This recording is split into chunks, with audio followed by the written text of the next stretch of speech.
Les amis, musangwa mahoro. Amagara meza amafaranga. Bagenzi, reka mbahe ukuri. Ani ahantu mwari mugize iminsi mubona ndiko ndavuga. Hari ama parcelle ashaka kudandazwa. Okay. Ahantu ndiho habasha wobeshera ikiribasha ndi hejuru yaho. Nk'ini nzu y'umunyamerika. Umurundi ari muri Amerika. Ati ahantu ni heze kanzozi ndaja kwiruhukirayo.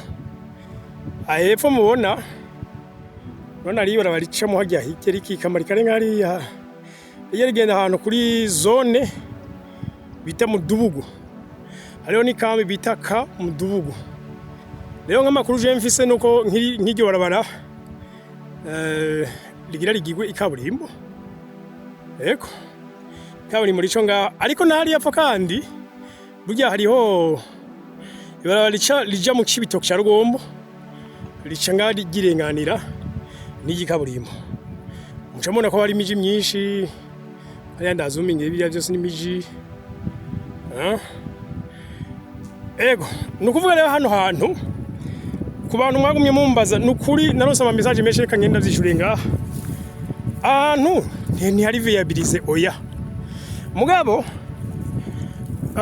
hariho nk'abo nasanze bavyemera bagusigariza siritu nk'aba bari banga hari village nyine ubona hari amazu hajyepfo habijya n'ibitaro vya leta bikomeye vyubatsweho biratangura gukora mwana ngaho hepfo nk'aba bariko n'izindi nyubako ziko zirakogwa hajya hakujya hose ofete riko rabi ibintu biyambaye hariya nazuminge turariko baboneka mbona hataboneka neza nkajya hariho mu diaspora nawe nyene ariko arubaka ibintu ntaratahura neza usanga yarazanye nabije byimba amazi biyakura kure cyane n'ibindi okay so ahantu rero hari abo ngaho muri village nasanze bakwemera yuko bashaka gusigariza imetero 3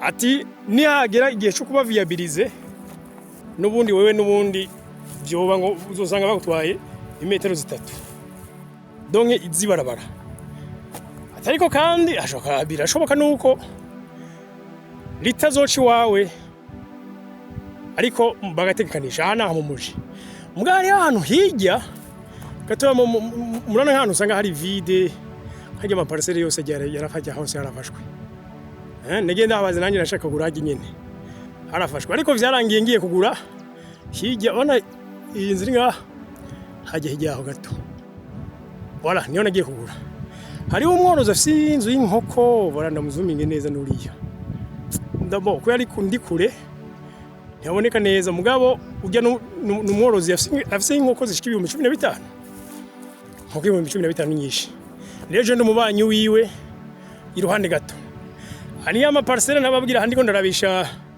kamera aha niyo hagwa miliyoni 2 kuri are mugabo uko hegera ibarabara bagenda hazimba nano hantu ndi umengo ni kiriri nta imbere yanje hari imyumbati naho nyene hari ku isoko kandi harazimbutse abana kuje kuba ngaho cyo wibana na mu diaspora kandi barabara ngayo murabina ko hashika neza jya n'umudu wanjye nasize yajya hepfo wala abantu rero nimbuburiye kwisumira je tujuru ndatera hejuru agasama ubishaka kandi abishoboye aha rero kuba tahazi ni muri zone Mudubugu mugabo neza ngaha bahita igihugu washaka iyi village yose ubona ngaha hasi hari kuri zone oya zone iri kuri rya barabara ubona rikikama rikagenda hariya hirya donc ni hariya hirya kamera ntishobora gushikayo nawe mbona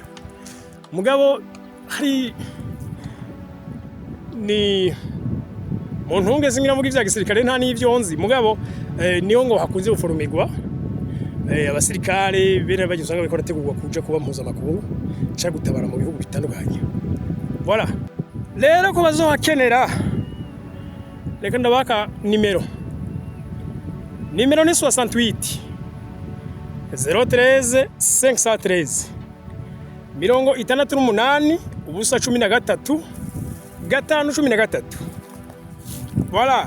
Ayefu ndabona n'umusikiti. Abandi biyumvira ko yandi ma église ndabona ntibaraboneka cyane. Bivuze ngo ama église bashobora inda kuja hariya hirya kuri zone. Voilà. Hano rero mufite ama project come. Kento ngaho muzabona amahinguriro bagenza atagira ukwangana. Umunyamahirwe ni washitse kare. Mu Kirundi bati ubwato bwitanze imbere bukira umuyaga. Umunsi hariko aravuga ko miliyoni 2, 3 n'inusu, 4, 5 kuduga bitewe naho ushimye. Mugabo Penta muzabazanga mu miliyoni ndabarahi. Abwiye nije gihe cyose nterera hejuru amakuru meza kandi ajanye tujuru no kwiteza imbere. Hasama ushaka kandi agasama ubishoboye. Ahantu ndi ni Igihanga muri zone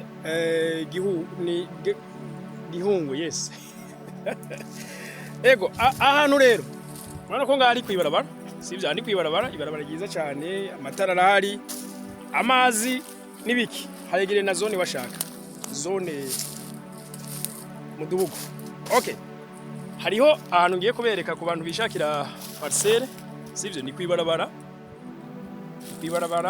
heza cyane akantu kabijya rero kashituye ngaha ahantu bitandukanye kumbure n'ahandi uko byahora bimeze muri kano karere naje narahaguze mugabo ibaze ko nanje amakuru ndayamenye meze nk'utevye kidogo nuko mwene iyi parcelle tumaze kuvugana navuga ati kubera ko hatari viabilize jewe ndagusigariza imetero 3 impera ko ni imodoka zose zirengana nga ati ndagusigariza imetero 3 impera kuburyo ni haba viabilize atakibazo kizoba donc ni 3 metre zizovi wawe nibiyumvira kuhacisha ibarabara ariko bashobora kutari hacisha bashobora kutari hacisha ego nuko rero zani noti aha ni R16 R1 N18 sorry ani R18 Ale imwe bayigurisha amafaranga ngahe ni 4 n'inusu ni kwibarabara abagenzi ku bantu mufise imigambi ushaka ubwubatsi ushaka ubworozi ushaka n'uburimyi byose hano birahashoboka. Are you ready? Nimero yanje ni 68 013 513 68 ubusa 13 513 singa muzompivana ni mwagura.